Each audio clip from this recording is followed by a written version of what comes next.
आप देख रहे हैं मातृगौरव। मैं हूं व्यास कुमार। मैं इस समय भाईंदर पश्चिम के राधेश्याम डोम में है, जहां पर आप देख रहे हैं ये केशव सृष्टि गौशाला की सहायता 3 दिवसीय गो कथा का आयोजन किया जा रहा है, जिसमें आप देख रहे हैं हमारे बीच में पूज्य साध्वी आराधना गोपाल सरस्वती यहाँ पर निरंतर 14, 15 और 16 अर्थात 3 दिन उनकी गो भागवत कथा चल रही है।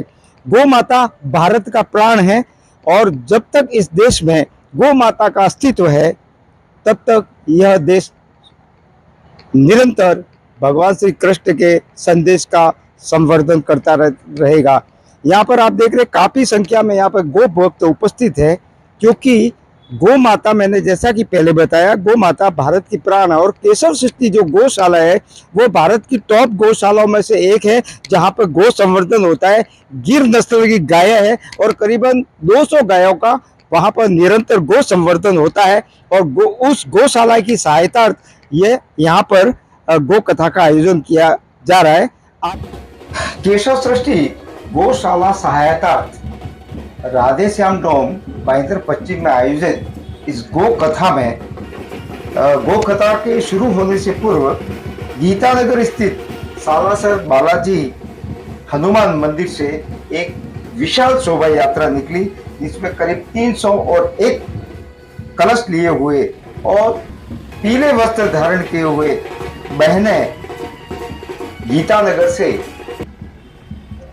मैक्सस मॉल होती हुई कथा स्थल पर पहुंची, जहां पर साध्वी आराधना गोपाल सरस्वती द्वारा गो कथा प्रारंभ की गई। इस गो कथा में केशव सृष्टि के पालक विमल जी केडिया, सुरेश जी बघेरिया, मुख्य यजमान मनोज पुरोहित, प्रथम दिन के यजमान केशव प्रसाद जी रोहिया, कलश यात्रा के यजमान नरेश पुरोहित, आनंद जी अग्रवाल, भाजपा के पूर्व विधायक नरेंद्र मेहता, यहाँ के पूर्व उप महापौर हसमुख गहलोत, केशव सृष्टि गौशाला के अध्यक्ष देवकी नंदन जी जिंदल, विश्व हिंदू परिषद के प्रांत मंत्री रामचंद्र रामुका सहित अनेक भाजपा के जिला अध्यक्ष एडवोकेट रवि व्यास, भारतीय जनता पार्टी युवा मोर्चा के जिला अध्यक्ष दारोगा पांडे सहित अनेक नगर सेवक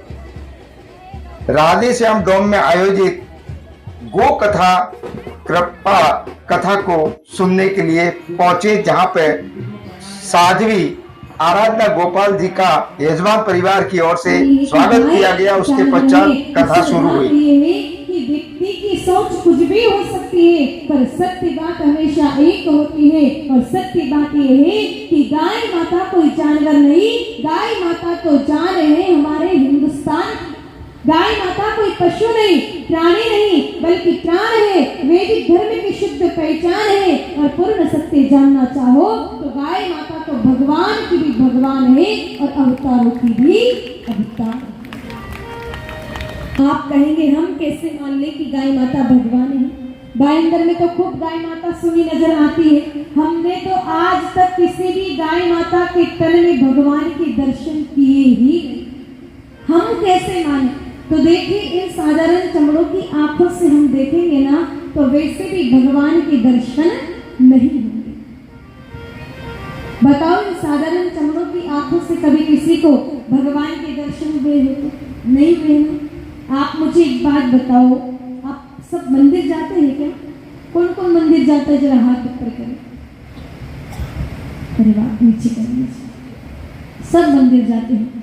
तो जब भी आप लोग मंदिर जाते हो सबसे पहले क्या करते हो?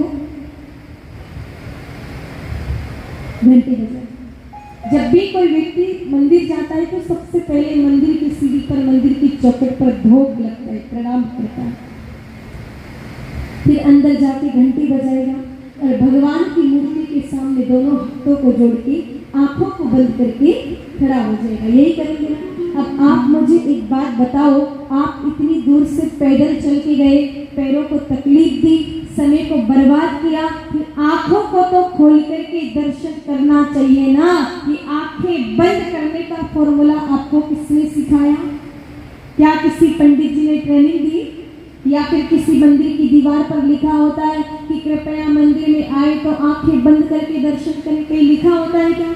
नहीं ना। फिर भी प्रत्येक व्यक्ति जब मंदिर जाता है तो आंखें बंद करता है। क्यों?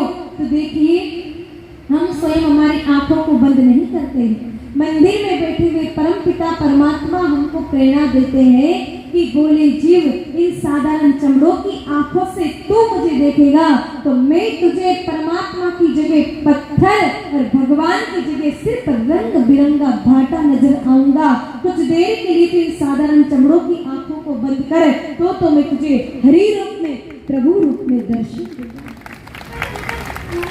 तो आज तक हमने भी गाय माता जी को इन साधारण चमड़ों की आंखों से देखा है। इसलिए गाय माता के तन में विराजमान 33 कोटि देवी देवताओं के दर्शन नहीं हुए।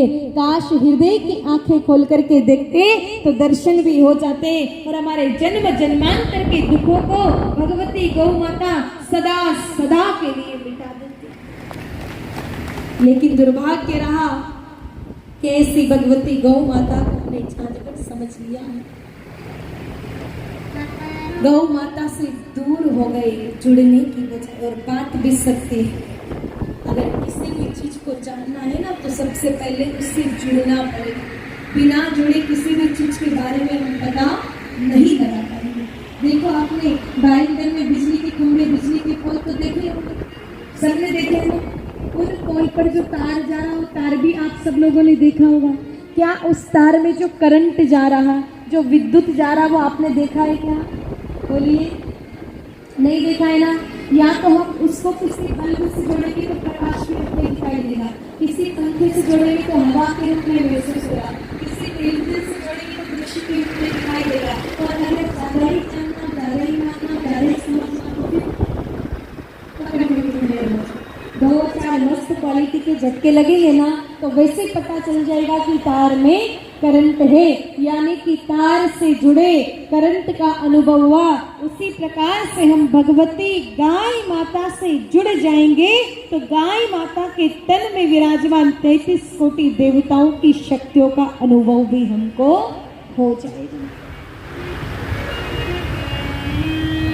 तो गौ माता बहुत ही दिव्य है, बहुत अद्भुत है, देवों की देव है वो भगवती।